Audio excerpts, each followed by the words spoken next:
Hello, sixth graders. How are you doing today? I hope you're having a fantastic day.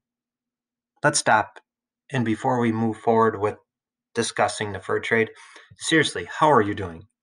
I really do hope you're doing well. I know that these are challenging times, and I know that online learning isn't easy each and every day, and I get that. And I just want to say, in speaking to your other sixth grade HOA teachers, I greatly appreciate everything. I really do. I appreciate your effort. I appreciate you trying, and I appreciate you reaching out to not only me, but your HOA teachers to get the help that you need to be successful. We all want you to be successful with your online learning, and if we can do anything to help, we're obviously here for you. All right. Over the last half week or so, our focus for social studies has been on the fur trade. What you're looking at right now on your screen is Quizlet on the workers of the fur trade. Before we get into the workers of the fur trade, I want you to just stop and think for a moment about the people that work within the middle school, or if you were in an elementary school last year because you didn't attend Hastings Middle School, think about all the different roles that people played throughout your building, your school building. And so think about there's counselors, there's teachers, custodians, nurse or nurses, the cooks, PSA or pupil support assistants, principals. I mean, there's a lot of different people within a middle school setting or any school setting, and each of them has their own roles within it. Why?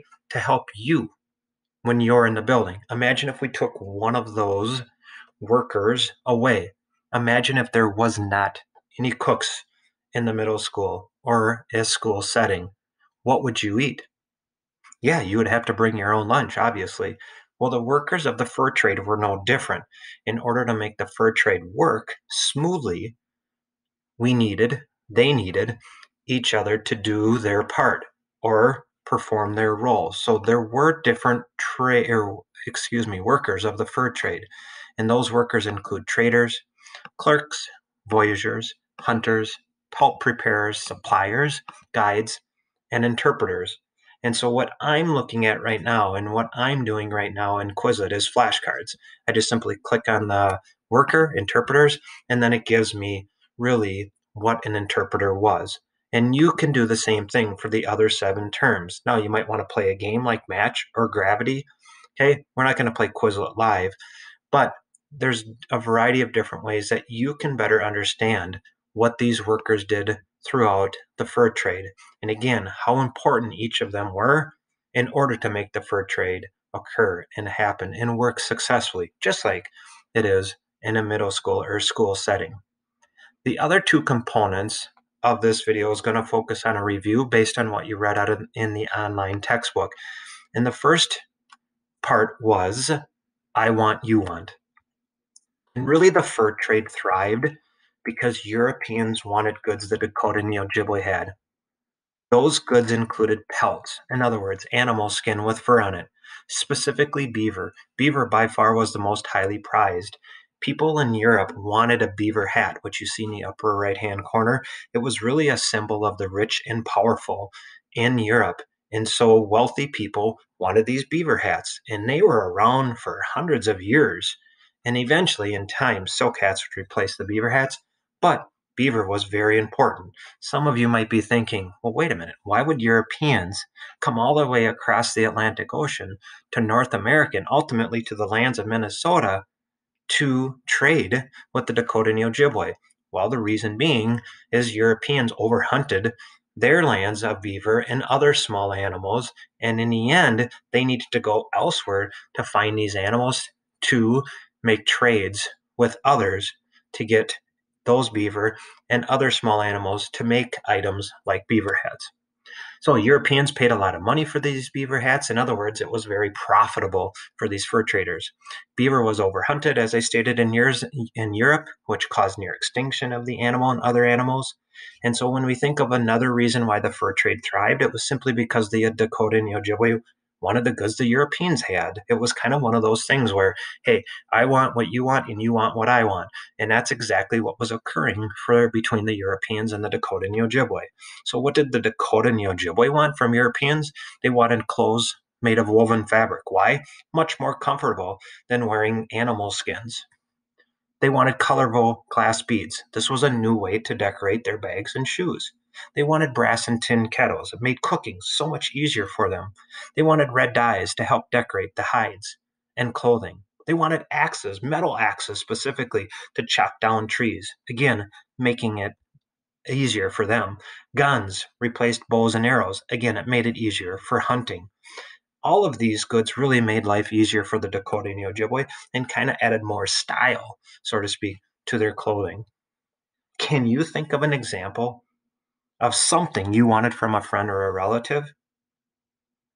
How did you get that something that good?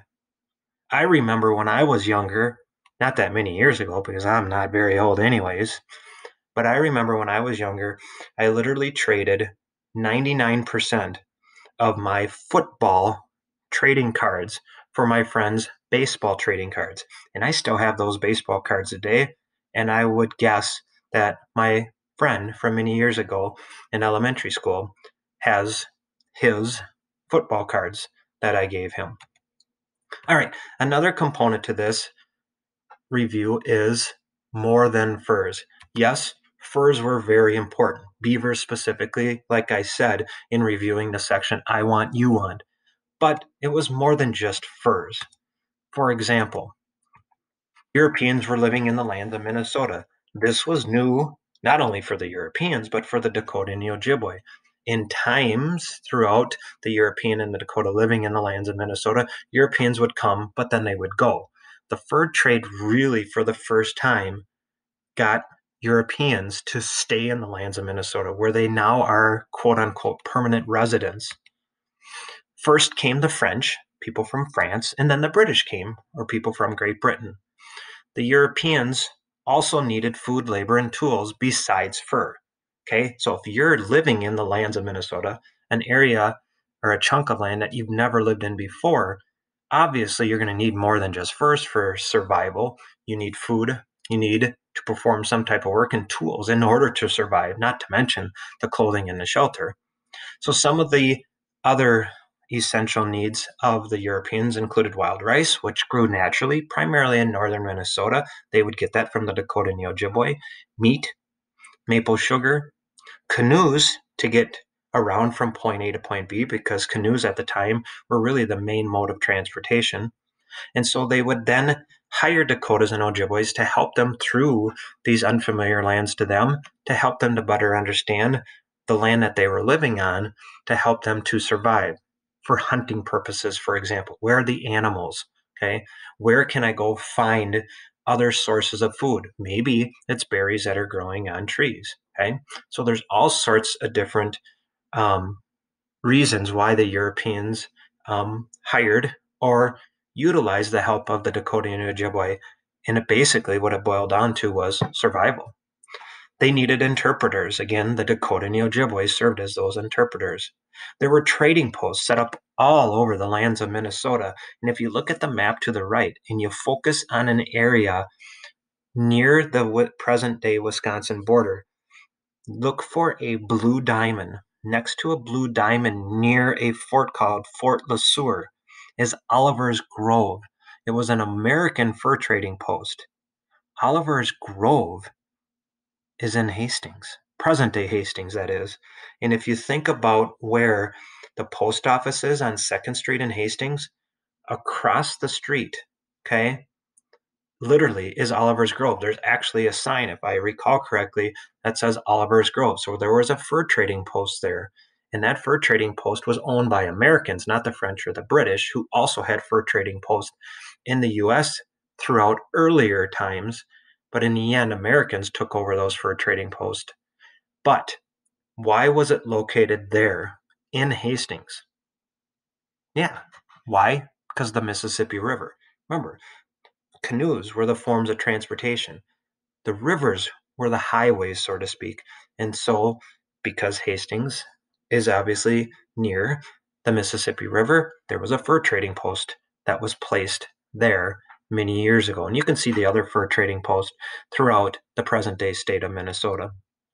What is a 2021 trading post? What would you say is a trading post in today's times, in other words?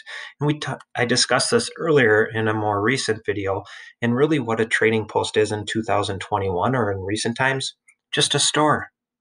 Target, Walmart, any clothing store, any store really that sells goods.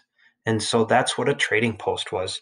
Think of a trading post as you walking into a store in today's times and you purchasing that item off the shelf. But your exchange is obviously the good for the money.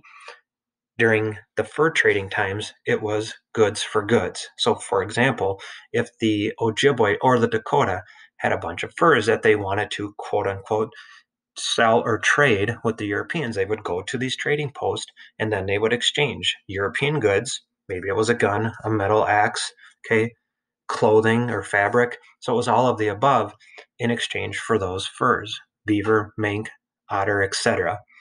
And so in the end, without the help of the Dakota and the Ojibwe, during these times of the fur trade, honestly, the Europeans would have never survived. They needed the Dakota and the Ojibwe for survival.